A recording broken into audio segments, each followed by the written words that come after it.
जय माता की मित्रों, राशियों के पाठ पे हम लोग चर्चा कर रहे हैं और आज बात करते हैं वृश्चिक राशि की। वृश्चिक राशि अगर आपकी अपनी है तो शायद आप जानते भी होंगे। वृश्चिक राशि राशियों में बहुत अच्छी बलवान होती है, मंगल की राशि है। आप शरीर से हमेशा स्वस्थ रहते हैं और दिमाग के मामले में आपका मुकाबला करना बहुत मुश्किल है। कारण आपके अंदर एक बहुत बड़ा प्लस पॉइंट होता है। जब तक आपका काम कंप्लीट नहीं होता है, जिस काम को आप कर रहे हैं, जब तक वो कंप्लीट नहीं होता है तब तक आप किसी को नहीं बताते और जिस काम के पीछे पड़ जाते हैं उसको करके छोड़ते हैं। ये कुछ विशेष योगदान वृश्चिक राशि का होता है जो शायद आपने अनुभव में भी किया होगा। अब प्रेजेंट में अगस्त महीने की जब बात कर रहे हैं, केतु आपके लगन में बैठा हुआ है जो आपके दिमाग को 100 टाइम्स और ज़्यादा ग्रो कर रहा है, बहुत ज़्यादा बढ़ा रहा है। कुछ स्वास्थ्य संबंधित परेशानी दे सकता है लेकिन दिमाग बहुत ज़्यादा एक्टिव कर रहा है, तो उसकी वजह से आपके साथ कुछ प्रॉब्लम आ सकती है। स्वास्थ्य की problem in the means Ketu की वजह से वो आएगी कि दिमाग बहुत ज़्यादा एक्टिव होने की वजह से आपसे शारीरिक मेहनत बहुत ज़्यादा होगी। और जब दिमाग बहुत ज़्यादा एक्टिव होता है, वृश्चिक राशि वाले वैसे भी शरीर से बहुत बलवान होते हैं, तो फिर इनको नींद में थोड़ी प्रॉब्लम आनी चालू हो जाती है, नींद नहीं आती है ठीक से, तो उसकी वजह से कुछ स्वास्थ्य संबंधी परेशानी होती है। बाकी और केतु का कोई खराब इफेक्ट यहाँ आएगा नहीं। राहु बैठा है वृष राशि में 7वें स्थान पे, तो ये आपके बिजनेस में आपके पार्टनर के साथ थोड़ी बहुत प्रॉब्लम, ये मनमुटाव की क्रिएट करेगा। उसके बाद में 3रे स्थान में आपका शनि बैठा हुआ है जो आपके पराक्रम को, आपके काम को और जिस काम के करने की वजह से जो आपको मान सम्मान मिलता है उसमें वृद्धि करता है। शत्रुओं को दबाता है या नाश करता है, दोनों बात है। यहाँ पे राहु भाग्य को देखता है और वहाँ पे बुध और सूर्य पहले से प्लेस है। बुध और सूर्य का फल भाग्य भाव में बहुत अच्छा रहता है। कुछ परेशानी हो सकती है, पिता से कुछ अनबन हो सकती है, लेकिन आपकी धार्मिक यात्राएं इस समय में आपके सम्मान में वृद्धि, आपके किए हुए कामों का सम्मान, ये सब यहाँ पे ये देख के जाते हैं। शनि यहाँ से 5म स्थान को देखेगा, तो 5म स्थान से कनेक्टेड विद्या बुद्धि या संतान के क्षेत्र में कुछ परेशानी ये आपको दिला सकता है। उसके बाद में ये भाग्य भाव को देखेगा जो बुध और सूर्य पहले से प्लेस है, तो कुछ धार्मिक यात्राएं करवा सकता है, पिता से अनबन करवा सकता है। उसके बाद में ये 12वें स्थान को उच्च दृष्टि से तुला राशि को देखेगा, जन्म स्थान से दूर ले जा सकता है आपको। आपकी कुछ लंबी यात्राएं आपके बिजनेस से रिलेटेड हो सकती है जिसका फल आपको बहुत अच्छा मिलेगा। और सम्मान की दृष्टि से देखो या पराक्रम की दृष्टि से देखो, ये यात्रा आपके लिए बहुत सफल होगी। उसके बाद में गुरु 4th स्थान में प्लेस है जो मंगल और शुक्र को 10म स्थान में देख रहा है। गुरु का फल यहाँ पे बहुत अच्छा आपको मिलेगा। गुरु से इस समय में माता के साथ अच्छा व्यवहार, धन संपत्ति के मामले में बढ़ोतरी, वाहन वगैरह खरीदने का या नया वाहन लेने का योग इस समय में आपका बनता है। यहाँ से ये 1 2 3 4 5 8म स्थान को देखेगा पंचम दृष्टि से, तो 8म स्थान से कनेक्टेड आपकी अचानक से कोई धन संपत्ति का कोई योग जिसको आपने सोचा ही नहीं होगा वो प्राप्त हो सकती है। आयु को भी बढ़ाता है, शरीर को स्वस्थ रखता है। 7वें दृष्टि से 10म स्थान को देखेगा, वहाँ पे मंगल शुक्र पहले से ही प्लेस है जो आपके कर्म क्षेत्र को बढ़ा रहे हैं, आपकी मेहनत को बढ़ा रहे हैं। इस समय में ये मेहनत जो आप कर रहे हैं मंगल शुक्र की वजह से, उसका बहुत अच्छा फल गुरु की वजह से भी आपको मिलेगा। किए हुए कामों की प्रशंसा होगी, मान सम्मान मिलेगा और काम के मामले में आपका हालत ऐसा होगा कि आप सोच नहीं सकते। अगर इस समय में आप नौकरी के लिए ट्राई कर रहे हैं तो वहाँ सफल होगे, कोई बिजनेस के अंदर कोई नया चीज़ करने का सोच रहे हैं तो वहाँ सफल होंगे। फिर ये 12वें स्थान को देखेगा जिसको शनि भी देखेगा, तो ये धार्मिक यात्रा समझ लो, आप बिजनेस यात्रा समझ लो, ये आपको इस समय करवाएगा और उसमें सफलता भी दिलवाएगा। राहु का मैंने बता ही दिया, बुध सूर्य का मैं बोल ही चुका हूँ। अब यहाँ पे होता क्या है कि 9 तारीख को जो बुध है वो सिंह राशि में 10वें स्थान में चला जाएगा और 12 तारीख को शुक्र यहाँ से निकल के आपके 11वें स्थान में चला जाएगा। तो 11वें स्थान में शुक्र गया हुआ, ये आपको लाभ की मात्रा में कुछ अच्छा फल आपको देखे जाएगा। कुछ धन की के सोर्स जो है वो अलग भी खोल सकता है या पहले से रुके हुए धन को प्राप्त भी करवा सकता है। और बुध भाग्य से निकल के जब 10वें स्थान में जाएगा तो इस समय में आप फोर्स के साथ साथ दिमाग का भी यूज करेंगे अपने कार्य करने के लिए। उसके बाद में सूर्य 17 तारीख को यहाँ से निकलेगा, वो भी यहाँ पे प्लेस हो जाएगा 10वें स्थान में। तो बुध सूर्य और मंगल तीनों प्लेस होंगे 10वें स्थान में। उसका नतीजा ये होगा कि आप दिमाग, जिसको बुद्धि बोलो आप, मंगल जिसको शक्ति बोलो आप, सूर्य जो बहुत दूर तक सोच के जो काम करते हैं, इन तीनों का जब कॉम्बिनेशन होगा तो ऐसे काम कुछ आपके हाथ से या आपके दिमाग की वजह से हो सकते हैं जो आने वाले समय में आपको बहुत अच्छा लाभ देके जाए। तो ये पीरियड बहुत अच्छा जाएगा आपका। और बुध फिर 27 तारीख को यहाँ से निकल के शुक्र के साथ 11वें स्थान में प्लेस होगा, जो अचानक से इनकम के साधन क्रिएट करवाएगा। अचानक से आपको ऐसे ऐसे काम जो आपने पहले किए थे उनका जो फल मिलना चाहिए वो बुद्धि यहाँ पे बैठ के शुक्र के साथ आपको बहुत अच्छा देके जाएगा। और बहुत अच्छा फल इस समय में अगस्त में आपको देखने को मिलेगा आपकी जन्म पत्री के हिसाब से, अगर आपकी राशि वृश्चिक है। हाँ, ये अलग बात है, फिलहाल अपने भारत में क्या पूरे विश्व में जैसा संकट चल रहा है उसकी वजह से बहुत सी तकलीफ हम लोगों को देखने को मिल रही है। तो राशियों का इफेक्ट भी उसी के अनुरूप आपको इसको समझना पड़ेगा कि जब लॉकडाउन है, काम धंधे बंद है, तो उस समय में तकलीफ सबको ही आ रही है। लेकिन आप ये सोचिए कि आपके ग्रह ज़्यादा सपोर्ट कर रहे हैं, उसकी वजह से आपको इतनी नहीं आ रही है, लेकिन आपसे नीचे बहुत है, उनको बहुत ज़्यादा आ रही है। तो इसका फल, जो जन्म राशि का फल है, उसके अंदर मेरे को केवल इतना ही बोलना है कि जो फाउंडेशन आपको मिला है शुरू में जब आपकी जन्मपुत्री थी, उसमें जो लगन था, उसके हिसाब से जो ग्रह प्लेस थे, उसका फाउंडेशन जो आपको मिला, उसके हिसाब से आपने ग्रो किया अपनी बॉडी को, अपने दिमाग को, अपने वर्क को। उसके बाद में जितने भी फल मिलते हैं वो गोचर के हिसाब से, दशा महादशा के हिसाब से आपको लाभ हानि, जो चाहे धन के मामले में हो, परिवार के मामले में हो, शरीर के मामले में हो, वो आपको देखने को मिलती है। तो संपूर्ण फल तो आपको पूरी कुंडली का एनालिसिस करके ही पता चलेगा। लेकिन कुछ बातें मैं हमेशा बोलता हूँ, जब बात आती है कि सही समय गोचर में किस तरह से आता है, तो आप देखिए हर ग्रह का आपकी जन्मपत्री के हिसाब से शुभ और अशुभ गोचर गोचर में होते रहता है। कौन कौन से स्थानों में कौन कौन से ग्रह का शुभ गोचर होता है वो वीडियो मेरा पोस्ट किया हुआ है। कौन से आपके नक्षत्र के हिसाब से कौन सा नक्षत्र का जब डेली नक्षत्र चेंज होते हैं तो उनका गोचर होता है, तो कौन सा नक्षत्र आपके लिए अच्छा है वो सब वीडियो भी मेरा बताया हुआ है। तिथि के हिसाब से मुहूर्त वगैरह, वार के हिसाब से मुहूर्त वगैरह, नक्षत्रों के हिसाब से मुहूर्त वगैरह, ये सब वीडियो भी मेरा पोस्ट किया हुआ है। तो आप ज़्यादा मैं आपको वर्किंग करने के लिए नहीं बोलूँगा, वो सब वीडियो सुन के आप केवल नोटिंग कर लीजिए एक चंद्रमा का, कि चंद्रमा का शुभ गोचर कब कब होगा। 2.5 दिन में चंद्रमा अपनी राशि चेंज करता है। आपकी राशि के हिसाब से आप देख लीजिए कि आपका चंद्रमा का शुभ गोचर कौन कौन सी राशि में चंद्रमा आने से होता है। अब अगर आप घर में पंचांग रखते हैं तो ठीक है, नहीं भी रखते हैं तो स्मार्टफोन प्रायकर सबके पास मिलता है। ज्योतिष का ऐप डाल लीजिए या पंचांग का ऐप डाल लीजिए।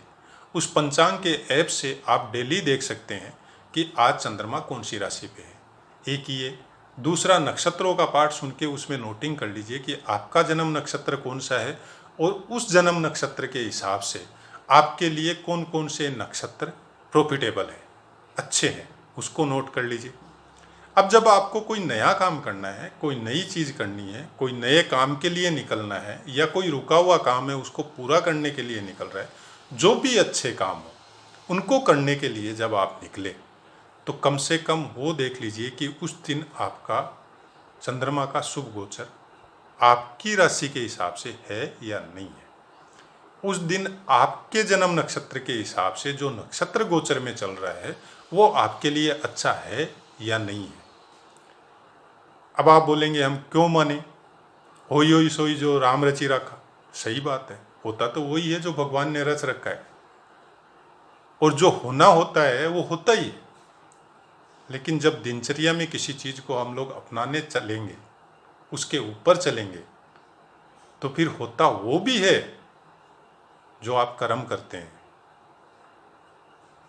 जब आप कर्म अच्छे करने चालू करेंगे तो जो होना होता है वो तो होता ही है, लेकिन वो भी तो होगा। जैसा आप कर्म कर रहे हैं उसका भी तो फल मिलेगा। अगर आप एक्सपीरियंस करना चाहें तो आप ऐसा कोई डेट निकाल के देखिए जिसमें आपका अच्छा या बुरा कोई ऐसा कोई काम स्लाइड आपकी लाइफ के लिए हुआ हो। पंचांग ऐप के द्वारा आप पुराना पंचांग में जाके देख सकते हैं कि उस दिन आपका चंद्रमा का शुभ गोचर था या नहीं था। उस दिन आपका नक्षत्र का आपके जन्म नक्षत्र के हिसाब से अच्छा था या नहीं था। तब आपको उस विषय में थोड़ा कंफर्म हो जाएगा कि नहीं, बात तो सही है। और कुछ विशेष नहीं करना पड़ता है। शुरू शुरू में हो सकता है आपका 2-4 घंटा खराब हो वो सब वीडियो सुन के नोटिंग करने के लिए। उसके बाद में कोई विशेष टाइम खराब नहीं होता है। उसके बाद में तो आप अपने ऐप से आपको इतना ही देखना है कि आज नक्षत्र कौन सा है और आज चंद्रमा कौन सी राशि पे गोचर कर रहा है, और उस नोटिंग के हिसाब से देख लीजिए आपके लिए अच्छा है या आपके लिए खराब है। अगर खराब है तो उस दिन थोड़ा अलर्ट रहिए, कोई नए काम में हाथ मत डालिए, किसी के साथ बहस में मत उलझिए। और अगर अच्छा है तो बिंदास रहिए। कोई नया काम मिल रहा है तो तुरंत पकड़िए। कोई काम रुका हुआ है तो उसके पास जाके बात कीजिए, शायद बन जाए, क्योंकि दिन तो अच्छा है आपका। तो ऐसा ही कुछ अनुभव में आता है जब हम लोग मुहूर्त के हिसाब से, शुभ गोचर के हिसाब से जब हम लोग वर्क करते हैं। और ये चीज़ आज हम लोग ज्योतिषियों को जाके पूछते हैं कि आज मुहूर्त क्या है, आज तिथि क्या है, उसका इफेक्ट क्या होगा, आज चंद्रमा का शुभ गोचर मेरी राशि के हिसाब से कहाँ होगा। जबकि हमारे पूर्वज ज़्यादा नहीं, आज के 50 साल 40 साल पहले तक, और आज भी गाँवों में बहुत घरों में ये सब देख के काम होता है। वो कोई ज्योतिषी नहीं है, उनको ज्योतिष का 1% भी ज्ञान नहीं है, लेकिन पीढ़ी दर पीढ़ी वो चीज़ें चली आ रही है। और आज जब जाके उनके बारे में पता किया जाता है, तुम लोग पूछते हैं कि घर के कोई बुजुर्ग है या कोई लेडी है, चाहे वो दादी हो, माँ समान हो, जब उनको पूछते हैं तो वो यही बताते हैं, बोले नहीं मेरी सास ऐसे ही करती थी तो हम लोग ऐसे ही करते। क्यों करते हैं उससे मतलब नहीं है। और उसी चीज़ को जब हम लोग अपनी बुकों में पढ़ते हैं, ज्योतिष की किताबों में पढ़ते हैं या वेद शास्त्रों में अध्ययन करते हैं, तो वो सही निकलती है। तो ऐसा ज्ञान था हम लोगों का और हम लोगों के देश में, जिसको हम लोग आगे बढ़ने के चक्कर में कुछ ऐसी पढ़ाई जिसको बाद में हम लोगों के ऊपर, हम लोगों की पढ़ाई को ख़त्म करके थोपी गई, और उसके बाद में वो धीरे धीरे एक पेड़ बन गई और उसको हम लोग भूल चुके। अगर भारत का इतिहास पता करना है तो आज के 100 साल पुराने का पता कीजिए। मुगलों ने हम लोगों के ऊपर शासन किया, ये बात सही है, लेकिन मुगलों ने हम लोगों की शिक्षा पद्धति का नुकसान नहीं किया था। शिक्षा पद्धति का नुकसान अंग्रेज़ों ने किया था, क्योंकि वो शिक्षा से हीन थे। उन लोगों को तकलीफ थी कि जब तक भारत में ये शिक्षा गुरुकुल वाली रहेगी तब तक हम लोग पूर्ण रूप से इसको गुलाम नहीं बना सकेंगे। तो ऐसी बहुत सी बातें हैं जिनके बारे में आप अध्ययन करेंगे। जब वो इस शिक्षा से डर गए थे तो आप सोच के देखिए कि वो शिक्षा कैसी थी। कारण जो कुछ नहीं जानते थे अक्षरों का, उनको भी ये शिक्षा ज़बानी याद थी। बेसिक नॉलेज हम लोगों के घरों में था। और मेरा चैनल चलाने का मकसद भी इतना ही है कि जो बेसिक नॉलेज है, जो घरों में हम लोग भूल चुके हैं, वो कम से कम हम लोगों को एक घर में, ज़्यादा नहीं तो एक घर में एक इंसान को होना चाहिए। एक इंसान को होगा तो वो बाकी को ऑटोमेटिक ठीक कर लेगा। आने वाली पीढ़ी को जब ये नॉलेज वापस आएगा और उसके हिसाब से जब चलना चालू होगा, तो आप देखिएगा संस्कार भी निर्मित होंगे, मुहूर्त भी अच्छे चलेंगे, काम भी अच्छे चलेंगे। आज जो हम लोग तकलीफ देख रहे हैं एक दूसरे के साथ, एक दूसरे के मतलब कोई मन में कोई दया भावना नहीं, मन में कोई किसी का भला करने की वो नहीं, और सब अपने अपने फायदे के लिए अपना रास्ता लेते हैं और चले जाते हैं। ये सब नतीजा है, वो सब शिक्षा को हम लोग भूल चुके हैं। कोशिश कीजिए इसके ऊपर, हम लोग तो चले ही चले, कितना को चला सकते हैं उसी के हिसाब से, जब नक्षत्रों का, ग्रहों का और फिलहाल जो पोजीशन चल रही है उससे अपने आप को थोड़ा सुरक्षित भी रखिए, कम से कम सितंबर अक्टूबर तक, क्योंकि शनि और राहु का गोचर चंद्रमा के नक्षत्र में चल रहा है। पिछले साल से 2020 से ही चल रहा है। आप ये बोल सकते हो कि 2019 हाफ से चल रहा है। उसी टाइम से पूरे पीड़ा पूरे संसार पे चल रही है। और आने वाले समय में भी हालांकि चंद्रमा की पीड़ा हो सकता है कम हो जाए, क्योंकि एक ग्रह तो अपना नक्षत्र चेंज कर लेगा, वो सूर्य के नक्षत्र में चला जाएगा, तो कुछ बचाव हो सकता है, लेकिन फिर भी इतना बचाव मेरे को, हमको नहीं लग रहा है, क्योंकि सूर्य के नक्षत्र में जाएगा तो फिर वो दूसरा काम चालू हो जाएगा। आग लगना हो, आपस में एक दूसरे देश आपस में एक दूसरे के साथ वार करना हो, या जनता में उपद्रव हो देशों में, तो ऐसा कुछ भी देखने को मिल सकता है। हालांकि मैं कोई भविष्यवाणी नहीं कर रहा और भविष्य वक्ता भी नहीं हूँ, मैं ये सब लाइन में भी नहीं जाना चाहता। मेरा सिंपल केवल इतना ही कहना है, जो ज्ञान ईश्वर ने हमको दिया या आपको दिया, अगर वो सही है, आप खुद भी उसका एक्सपीरियंस करें। अगर सही है तो उसको शेयर भी करें और अपने जीवन में भी उसको उतारें। किस तरह से हम अपना, अपने परिवार का, अपने समाज का भला कर सकते हैं, उसके विषय में भी सोचें। वैसे भी वृश्चिक राशि वाले जातक अगर ये मन में ठान ले कि ये मेरे को करना है, वृश्चिक राशि वाले जातक बहुत अच्छे ज्योतिष भी हो सकते हैं, क्योंकि जब तक इनका काम कंप्लीट नहीं होता है ये किसी को बताते नहीं है। और ज्योतिष को वैसे भी गुप्त विद्या बोला जाता है। और एक दो दोस्त भी मेरे ऐसे हैं जो ज्योतिष का बहुत अच्छा नॉलेज रखते हैं और उनकी राशि वृश्चिक है।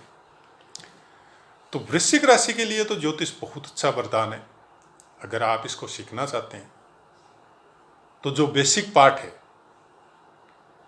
वो बेसिक पार्ट ही फिर एडवांस पार्ट में कन्वर्ट हो जाते हैं। थोड़ा सा अपने दिमाग को एक्टिव करना है, उसके विषय में थोड़ा सोचना है।